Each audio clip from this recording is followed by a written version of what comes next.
First, I would like to thank organizers, Paul and Angie, for inviting me to give a talk here. So compared to previous two talks, this talk may be more modeling point of view. So probably some slides will be mathematical heavy. No proofs, but still you see a lot of notations. So maybe I just mention the key idea inside. I don't go through each term, maybe it's too much. Yeah. So this talk is about modeling in stoichiometry and toxicology. So it's good I go after Paul's talk. Almost the same title. The only difference is I just add modeling. Yeah. Okay. Okay, I tried to put the fire here to make today it's warmer, right? To make it warmer. Okay, just joking actually. I put this here because we always bone those living organisms to measure those elemental composition. So I put this in purpose, kind of. Okay, we measure like after we bone them, right? Then we measure those elements, right? Okay, so I need to skip this slide. So it's good, Paul already mentioned this part, right? So I also learned the most stoichiometry background from this textbook. Even in air flight yesterday, I went through this, review this book again. Let's go through all chapters to see what I missed in my research. So stoichiometry, the definition is kind of the balance of elements, right, in all kinds of biological systems. And here, like some background about why we care about elements like CMP. Of course, we have other important elements, but basically we start with CMP in stoichiometric book, especially in this book. CMP are the main focus. So if you look at cells, we can see phosphorus actually very rich in ribosomal RNA, right? RNA is very rich, phosphorus rich. And the protein, we know that nitrogen is very rich in proteins, right? And the carbon supplies energy to cells. So these guys are very important for cells, right? I will have some big discussion about why we need these guys to form cells. Do we have other choices? Right. That's kind of interesting thing to discuss. But that's the reality now, right? If you look at the cells, they are pretty rich. Of course, they are rich or not rich, still relative. It's not absolute. If you just say, what's the content of phosphorus in nucleic acids? Still a very small amount, but that's relative. We need to compare with what we eat. We need to compare with those elements on the Earth, right? Or in the universe overall. So that's relative. It's not absolute high amount or low amount, right? So it's in comparison, kind of. Yeah. So that's the idea of stoichiometry, right? I think in Paul's talk we see a lot. If you consume something, then you compare. You have good food or bad food, they are relative. So this is from, we learned this from a high school textbook, right? So if we have stronger light, then we have higher primary production, more producers, then herbivores have more food to eat. They can grow well, right? So that's the high school textbook. So if stronger light is good, we have a lot of food to eat, right? A lot of plants produced. So here's the experiment as mentioned in Jim Elser's paper. Yeah, I don't put it, I put the year here. So it's like almost 20 years ago, right? Before that textbook published. So we can see that it's kind of motivation from experiments. So if we have the biomass carbon phosphorus ratio in food or carbon nitrogen ratio in food increases, which means the food quality goes down. Then what happened for the gross growth efficiency for herbivores? So dramatically goes down, right? Dramatically goes down. So which means if we have crappy food, maybe that can cause some problem, right? So let's kind of propose this hypothesis. Maybe it may go down, right? It go down if we have very strong light here, but very bad food quality. So very low nutrient contents inside. Maybe we have this case here. Right? It's not proved, but just to propose some possibility here. Right? So it's kind of modified version, right, from that textbook. And this one is for secondary production, because primary production is the same. Right? That one actually never keep track of the nutrient. Right? So that just affect the second production, herbivore biomass. So here kind of a bit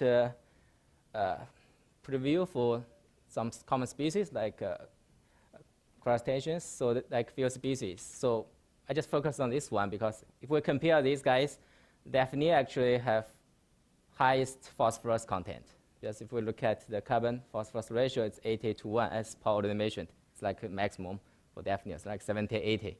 That's actually a pretty high number, which means phosphorus content is very high in Daphnia compared to other guys, right? Other guys.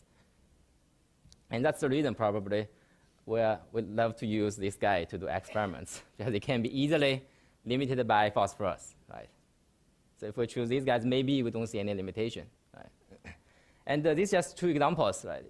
For the balance of elements. So whatever form they have, if we have, this one is photosynthesis. So if you have autotroph, they use light and some inorganic nutrients, then they produce more autotroph, right? They grow, like algae or plants, they grow.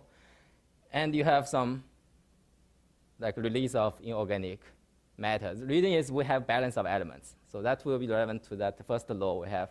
Very simple law in high school textbook, right? The conservation law of matter. So whatever form we have, we should have balance. So that law actually can help us to check the model is good or bad, right? Sometimes.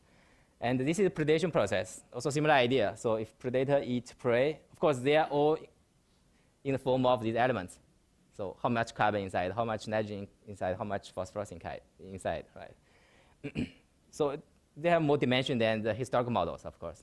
In that, maybe we just have carbon or just say population, right? So here we have more elements considered. Predator consume prey, then they may produce more predator. Can be, they become larger or they give next generation, right? And you have some extra, maybe wasted elements here, right? So we need kind of balance here. So that's getting to the first law, conservation law of matter. So this kind of I pick the most important laws or hypotheses from that textbook. So the textbook going through all these have like background or data support, right? So here probably I mention a bit more about the modeling perspective, how this help us on modeling. Because you can't, these ones I cannot finish in this talk, right? All of them. If you look at data, it's too much, right? So I just have a bit of motivation from data or just mention how this help us on the modeling, right? So we need to have some backup laws to help us for the modeling, right? So conservation law of matter, of course, we learned that in pre-junior high school, something like the conservation law of matter. So these elements, they can change forms, you combine them, but they still have the same amount, right, for each element. So of course, if from here to here, you may have completely different stuff, right, Web 10, but reformed, right? And this guy here sometimes can help us to simplify the model, or sometimes can help us to validate or check whether the model makes sense. Because we can always ask, when we write out the equation, we can always ask where some extra elements go. If we can explain that, it's okay. If we cannot, which means something missing, right? Something missing. So I think this one can help us to check those, especially stoichiometric models, because it's very complicated. You have few elements. It's very likely we'll lose something, some piece, right? So it's not like a simple population model. You have one element only, right? Like energy. But this one, it's very easy to make a mistake. And the second one is the homeostasis. So basically, it just says strict homeostasis. Actually, in Paul's talk, automatically assumed this one. So if we look at his data, he just have variation for phytoplankton. Say, oh, it's huge variation, 10 times, even 20 times in his talk. And for those herbivores, directly just say some number. What's the ratio? So automatically assume that you have some fixed number for the ratio, right? So here is kind of argument in ecology, kind of say, actually for herbivores, still some kind of variation, a little bit. So you can see here, maybe I just draw this by hand, but this can be reproduced from textbook, has this data. So I just draw by hand about the same pattern there, right? It's not real data. But in textbook has the variation curve like this. They have data points. So you can see that variation for phytoplankton may be huge, right? Maybe a few magnitudes. But for herbivores, you have a little bit variation. Not much, right? Not much. But they still have some, right? Still have some. So that's the comparison to give us this strict homeostasis assumption for herbivores or heterotrophs. And for autotroph, they have non-homeostasis, which means they can vary a lot, the nutrient storage, right? So in this paper, actually, we check whether this makes sense. The original idea is, I talked with, I think, Bob Sterner in one conference. The idea is this. Just for mathematicians, we know sensitivity for the dynamics with respect to these two variations are different. So we cannot simply just compare. One is 10 times of the other one. Then ignore this one, just straight line. So the idea is here. Of course, this one, again, this one is just an idea. I point out, plot this by hand, even not from the model. So the idea is, okay, it's possible you have huge variation. Maybe the median value is like 12 times for maximum over minimum cell quarter or nutrient contents in phytoplankton. But for herbivores, maybe you just have this range from 1 to 3, the ratio. which means maximum you have 200% increment from the minimum cell quarter. But it's possible that in this very narrow range, you may have some bifurcation. So just idea, some kind of idea. Right? If you have the bifurcation occurs, can we assume this ratio is just 1? Because strict homeostasis assumes this ratio here is always 1. Because you assume no variation. Means max, min, whatever, always the same, right? So that's the question, right? So even though very narrow range, but if this happens, the results are wrong from existing models, right? So that idea is this paper we just check when we can make this assumption, even though it's very narrow range here, right? So when we can make this assumption in our models, right? I cannot explain details, so maybe I just mention the main findings. First main finding is for majority of herbivores, this assumption okay, which means this will not occur. But still, we have like about 25% of herbivores, this can occur. So it depends on the traits of the herbivores. So we have kind of 2D bifurcation map. So if you give me a herbivores, I can map it on there, tell you one region is that we can assume assumption, strict homeostasis assumption, or the other region is no, we cannot. Yeah. And the other finding is pretty striking to us, actually. Whether this bifurcation or some bifurcation can occur is independent of the variation for phytoplankton. It's irrelevant, which means the comparison makes no sense. So even this guy have 100 times variation, will not change when this one can happen. So it just depends on this guy itself, the herbivores. Yeah. So that's 2 main findings from the paper. And Gibbs equation, of course, we use this in almost all stoichiometric models. Right? So we just piece up these guys into dynamic system models. Right? So this just means, Q here just means cell quarter. I think by the name we can, I think originally actually defined as per cell, how much nutrient inside. But gradually, if you look at post-hoc, gradually it becomes the ratio for nutrient-carbon ratio or carbon-nutrient ratio. The reason is still relevant to that, the fire, right? It's easier to measure these elements, CMP, if you just burn them and measure them. But it's not easy to count how many cells, so it's not that easy. Right? So gradually, we just use this cell quarter for the ratio for the PC or NC, right? So there's some minimum cell quarter here. It's kind of structural cell quarter. You need this amount in the structure. And if Q is over, then this minimum cell quarter, it can grow. Right? So idea is very simple. And it's modeled and verified by Michael Jupe, right? Like 30-some years ago. And the other law is used in the model a lot is Liebig's law of minimum when we model stoichiometry. Right? And the idea is very simple, right? Like this barrel. So the growth is controlled by the most limiting elements. So if you have CMP, then which one is more limiting controls the growth, right? Sometimes not true. Maybe some elements you can replace each other, that's not true, right? But if it's required necessary, then that's the case. Right? That's the case. So I just copied this from this paper, but probably for carbon it's not good. Normally we have light. It can be more complicated than this. Right? But if we treat carbon like other elements, we can do this. But normally we have more complicated form for carbon here. Right? So that's for growth. Of course, we can add more elements. This is just the MP. You have other elements that follow the same rule. Right? So Liebig's law minimum. And growth rate hypothesis. So I think the last 2 a bit more complicated. So it's kind of natural selection on the growth rate. So for example, we have a few species of bacteria. So if one species selects to grow faster, then you have payoff. It's not always good. It's not like we always go for faster growth. No. If you have faster growth rate, then you need to have higher ribosomal contents, and you have higher RNA protein ratio, then which means you need more phosphorus. So you have higher requirement in phosphorus, which means if in a oligotrophic lake, the result can be opposite, right? The strain with lower growth rate, they can dominate because they have lower requirement in phosphorus. So if phosphorus is very limiting, it can be the opposite result, right? Which one dominates? Right? And that's this assumption actually used in this paper like 10 years ago. So we have some mathematical model for different bacterial strains, and they have different nucleic acid contents then to discuss the competition of them, right? So in eutrophic or oligotrophic, you have different results, or intermediate. nutrient status. So this kind of experimental data, so we can find from textbook as well. So maybe we just look at one of them to show the idea. So if we look at this in p-limited growth, so as growth rate increases, we can see that the PC ratio increases.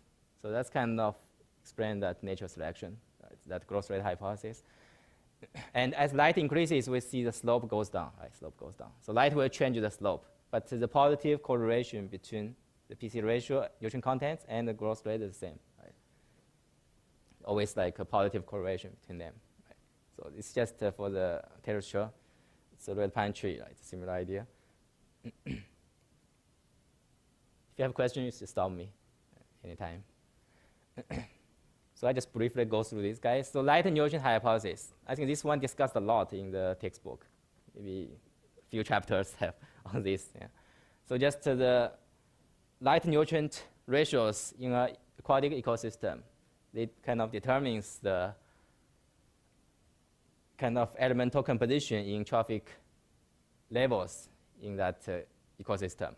So basically that's the idea. So if you have stronger light, then you have lower nutrient contents in food, kind of. So I think that effect is about the same as elevated carbon dioxide for terrestrial system. So if you have, in terrestrial system, you have elevated the CO2, then very likely the carbon, phosphorus, or carbon nitrogen ratio will go down, kind of, right? So that's similar idea for this CO2 stuff.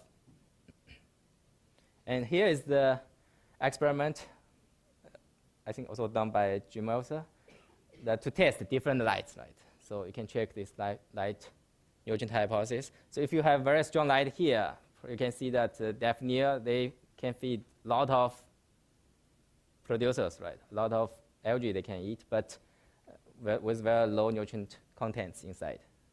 So they can have a problem. So a lot of food, but they may go extinct.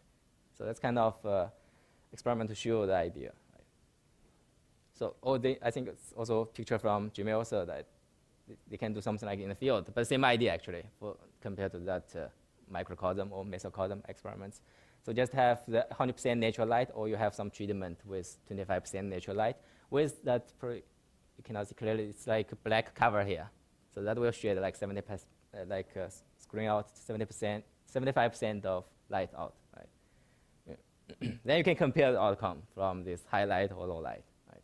So I think the result about the same as this one, similar. And for the light nutrient hypothesis, another aspect is, so this one will change the ratio between phytoplankton and bacteria. So actually through like a particular CP ratio or the ecological efficiency, trophic cascades, P recycling, then we'll change the ratio between these two guys. Actually, the ratio between algae and bacteria are complex. So they fight for nutrient, like phosphorus. So they fight with each other. But the phytoplankton, they produce organic carbon, dissolved organic carbon to support the energy for bacteria. So this one guy also helped the other guy. So what's the actual ratio between them depends on the supply, light and nutrient. Kind of. Yeah. Actually, this part also in that paper like 10 years ago. So this paper has two parts. First part to test this. Second part, test the different bacterial strains for the growth rate hypothesis. Yeah. And this is a follow-up work. So we encounter our model to the data. So the data is the phytoplankton, a planktonic community respiration data. So they just measure respiration from bacteria and algae in some ponds and lakes, kind of. And we can estimate parameters from there and validate the model, kind of. Yeah. And the main thing I want to mention here looks complicated, but I just mention one thing. The main observation is actually the bacteria-algae ratio with respect to the nutrient input, it's not monotone. So it can be decreasing or can be increasing, depends on light. So it's more complicated than what we think. Right? If we have this, maybe need to be cautious when we collect data. Just, it's not monotone. So if we get one ratio, maybe depends on light. Right? And the other thing I want to mention here is bacteria. Most people think bacteria are good for recycling nutrient because they are decomposer, right? They decompose those organisms or the detritus, right? So you have more nutrient to use. But actually, from experiment, you can see these guys, they just also nutrient stealers. So they will be quickly saturated by nutrients, then don't do the work there, just stuck. So that's actually in the first paper here, we have 7 experiments data to show that. So it's kind of without this guy, 5 experiments just stuck. So you have probably they decompose quickly in the beginning, but stuck, can never be completely decomposed. And if with this protist, they can be completely decomposed, because this guy has less nutrient contents than bacteria. So if they consume on bacteria, they release a lot of nutrients into here. So the decomposition will be facilitated by this guy here, right? So it's not like more bacteria is better. No, it's not that simple. So in reality, bacteria are often nutrient sink because they steal a lot of nutrients. Yeah, they can quickly grow up to many, many cells, cell division very fast. Not sources, not what we thought, right? They are sources, they just kick out, just recycle those nutrients, right? But it's not that obvious here. And we published 2 papers. First one is about the nutrient closed system, so following that conservation law of matter. And the second one is open system, so we don't have conservation law. And some discussion, brief discussion about stoichiometry. So now it goes back to why we need CMP, right? So CMP, do we have enough CMP to support the living organisms, kind of, right? So that's in comparison to CMP on Earth or in the universe as a whole, right? So they are not that abundant. I will show you that. So I just drew by hand, but a similar idea, I think, explained in that textbook. So we can compare that in human or in animals and compare that what we have in the environment to see whether we have sufficient, right, these elements.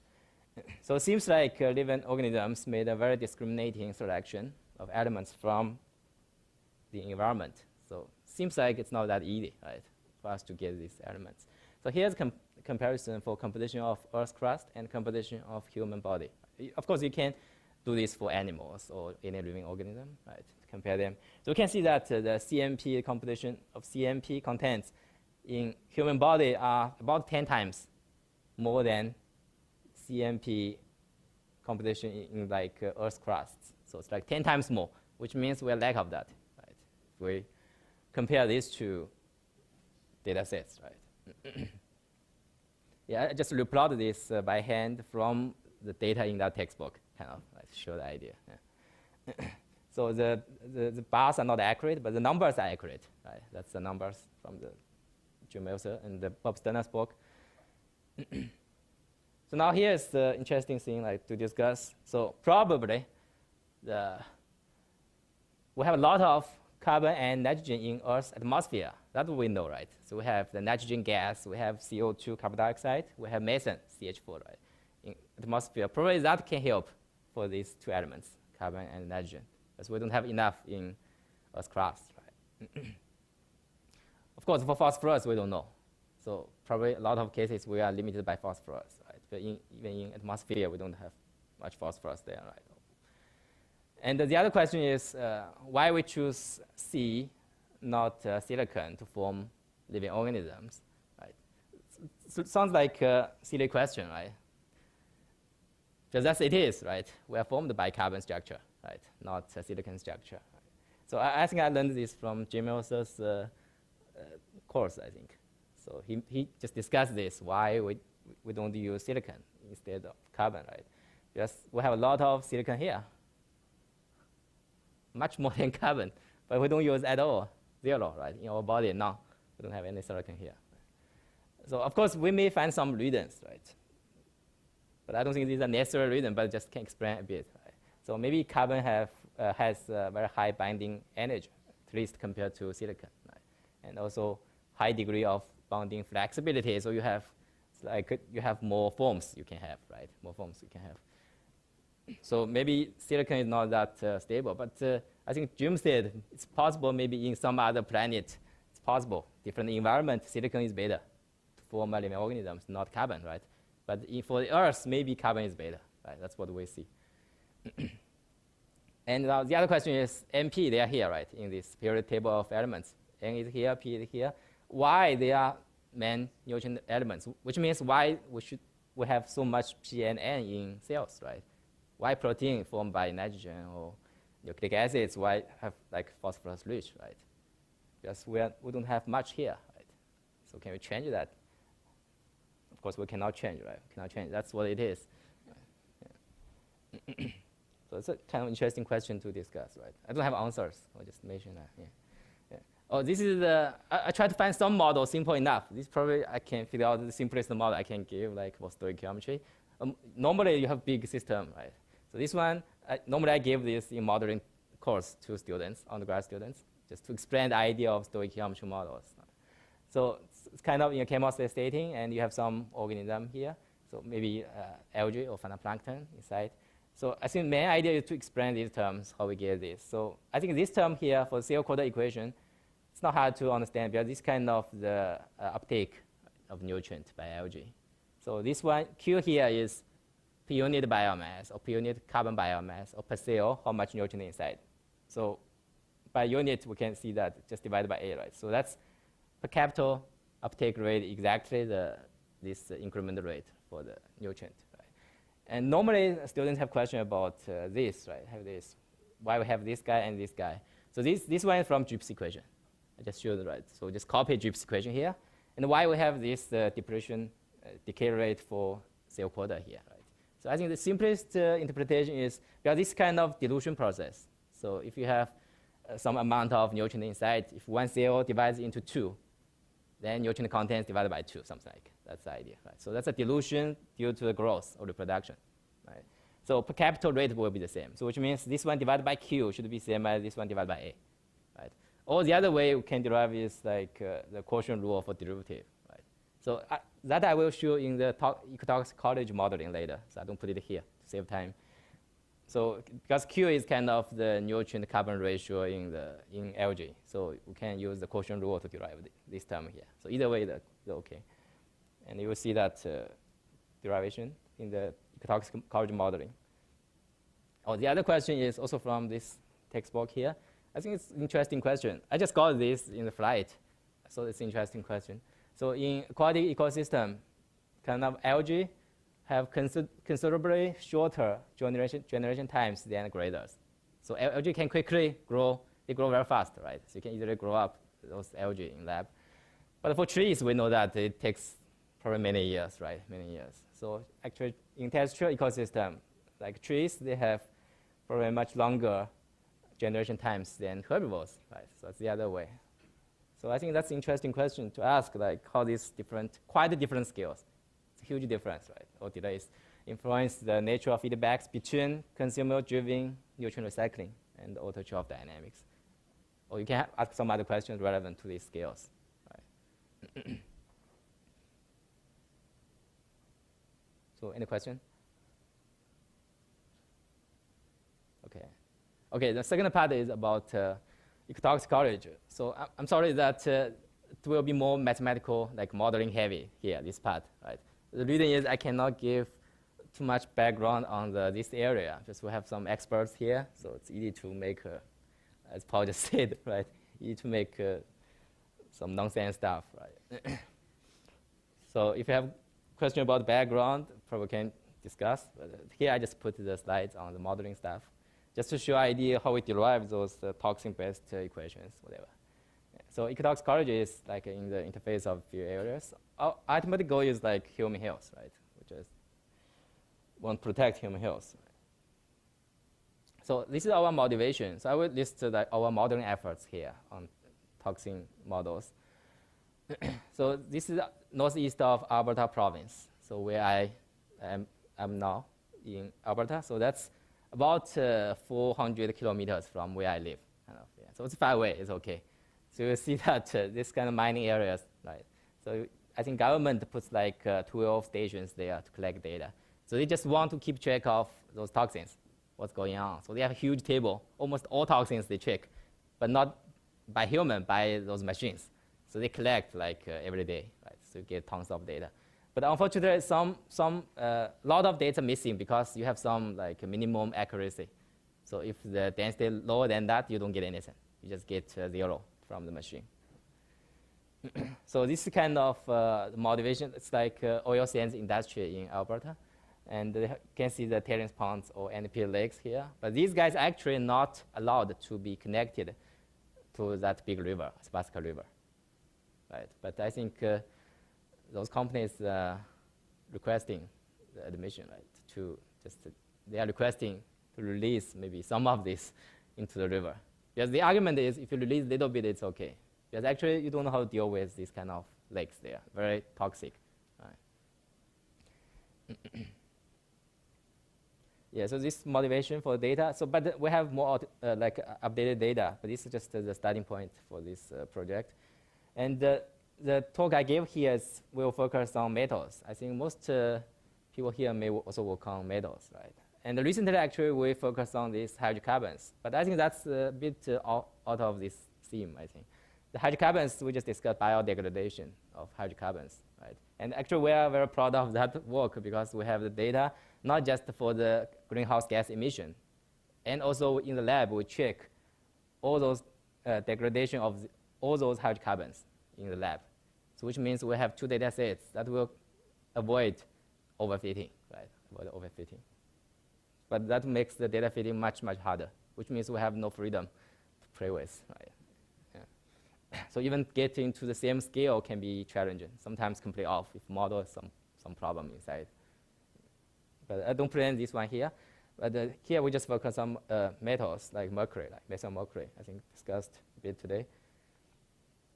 So this is single species model, right? So we have like population, like concentration of population biomass, or concentration of toxin, and concentration of toxin in the environment. Yeah, I think today quite a few people mentioned what's the feedback from population dynamics to the toxin in the environment, right? So there's something here, but actually here, at least in this project, we completely erase this one in the end, because we realize that the concentration in the environment controlled by the release from those oil sands industry, more controlled by that, and also seasonality. So the feedback from population dynamics is not that severe, at least in this project. So we simplify the model by erasing this, but we start with this in case we want to discuss somewhere else, right? Not Alberta. And the main thing I want to mention here is this idea like CO quota. So this kind of Y is the body burden, which means unit population biomass, how much toxin inside. So this idea very similar to CO quota idea, right, in stoichiometry. So, and the derivation also similar, just the quotient rule. Right? So just use the quotient rule for derivative, right, in calculus. It's the body burden. It's a body burden. We just give a name on body burden, yeah.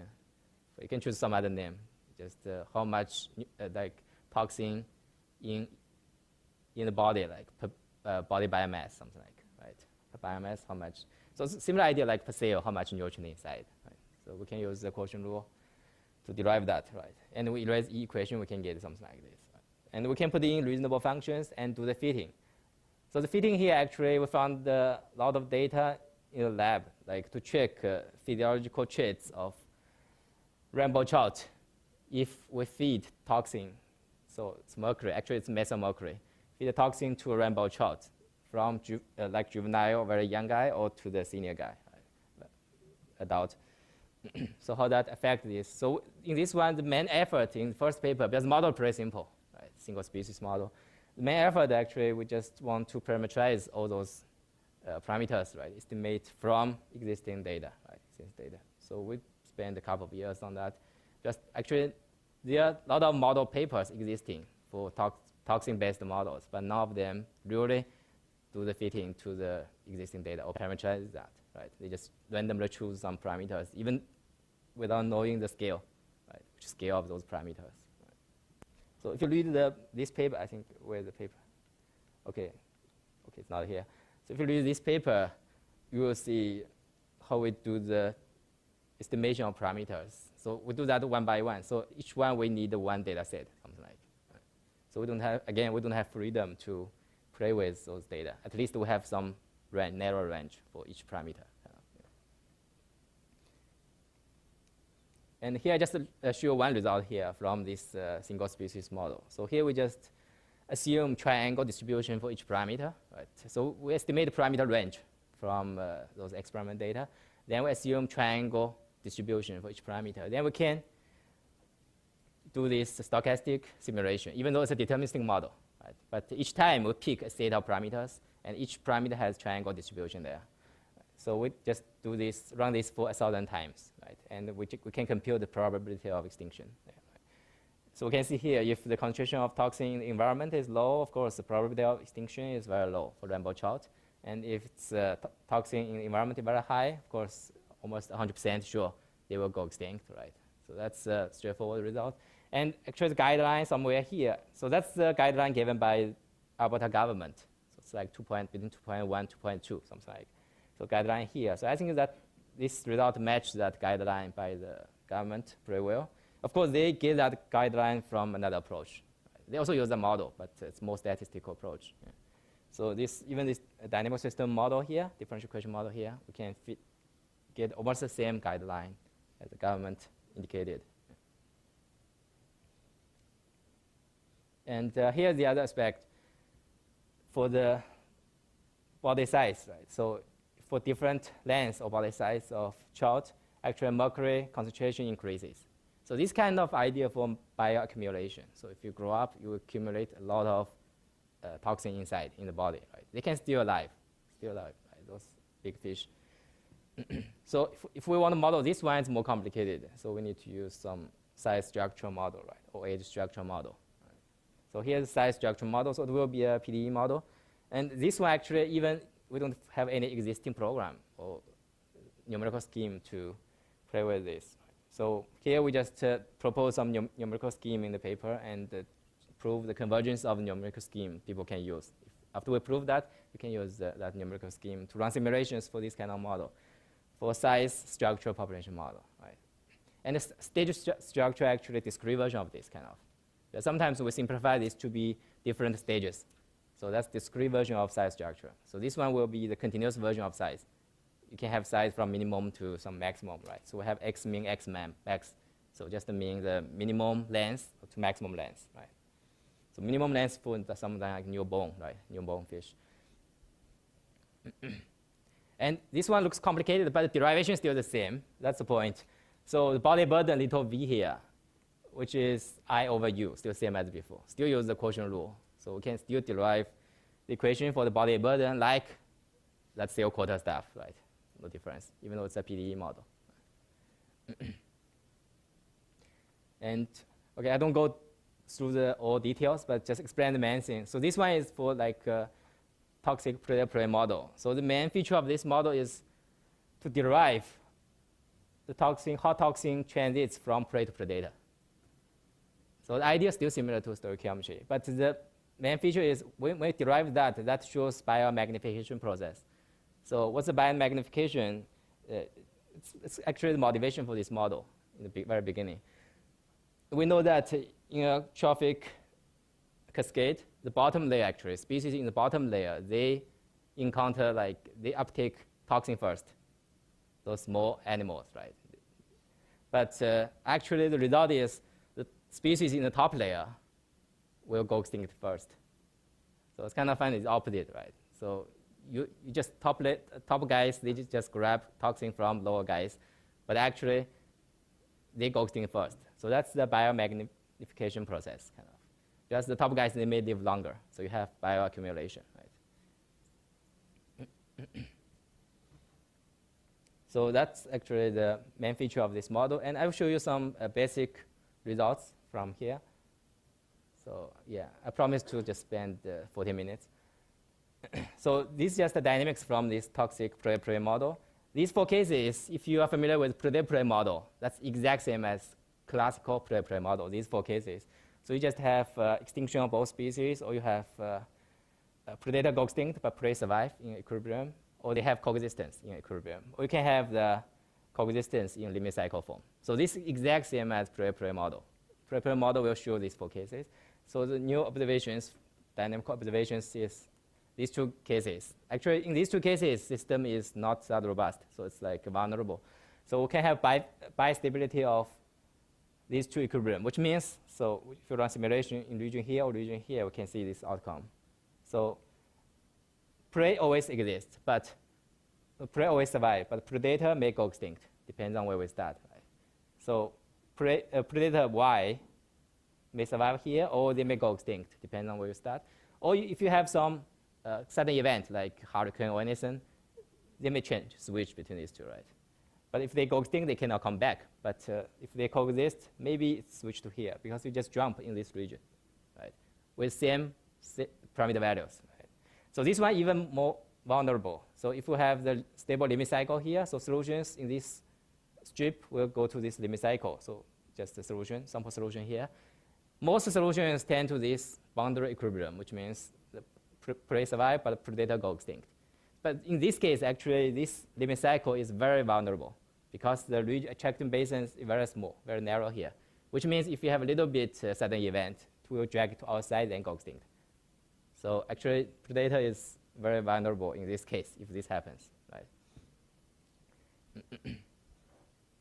Yeah, okay, I think that's the last slide. So for the integration of nutrients and toxins, so that's, we published one paper, I think 2 years ago, right, 2 years ago in JTV. So it's about integration of nutrients and toxins together. Of course, this will make model much more complicated, and bifurcation, sourcing is much more complicated. So I leave this to Angie. So Angie will give maybe a bit talk on this one. Yeah. Okay, that's the end. Thank you very much for your attention. Yeah.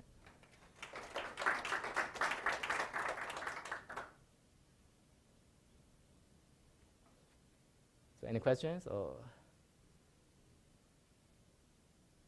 Yeah.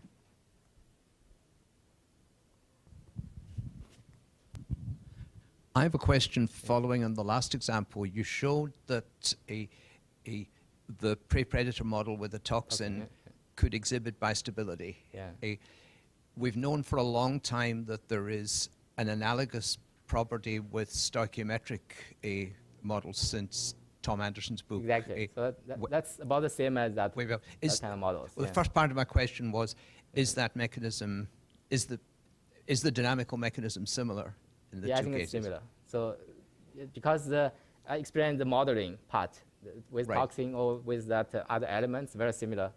But I think you have quantitative difference, but qualitatively similar here. Right. Yeah. And the follow-up question, more relevant to this working group, is, does anybody know of any data examples relating to toxicology where this type of bistability has been observed? There have been experimental demonstrations of the analogous thing in stoichiometry, but I've seen models like the one you described for toxicology, but I've never seen any data that they might relate to. Yeah, that's a very good question. So I also hope we have something like that. Yeah, I mean, I would have to probably just gain a better understanding of your. I would need to gain a better understanding of your assumptions of your model. Yeah. Right. So, for example, I'm not sure if I even fully buy the body burden expression that you were presenting there, and then there's the whole metabolism aspect. So I think you'd really have to constrain some of your assumptions to, elements poorly metabolized, organic molecules. So I think, this is where the discussion should be a lot of fun, right? Yeah, sorry, I cannot give all those assumptions here. So, yeah. Certainly the model can be used to produce some hypothesis, and maybe you can use those parameter value and to maybe design an experiment.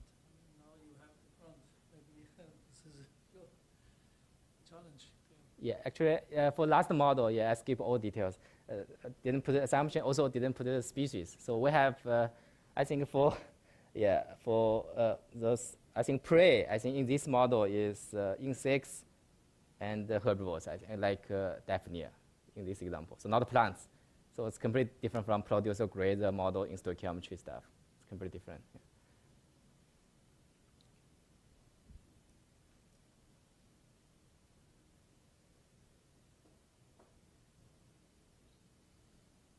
Yeah, probably. Yeah. So, thank you.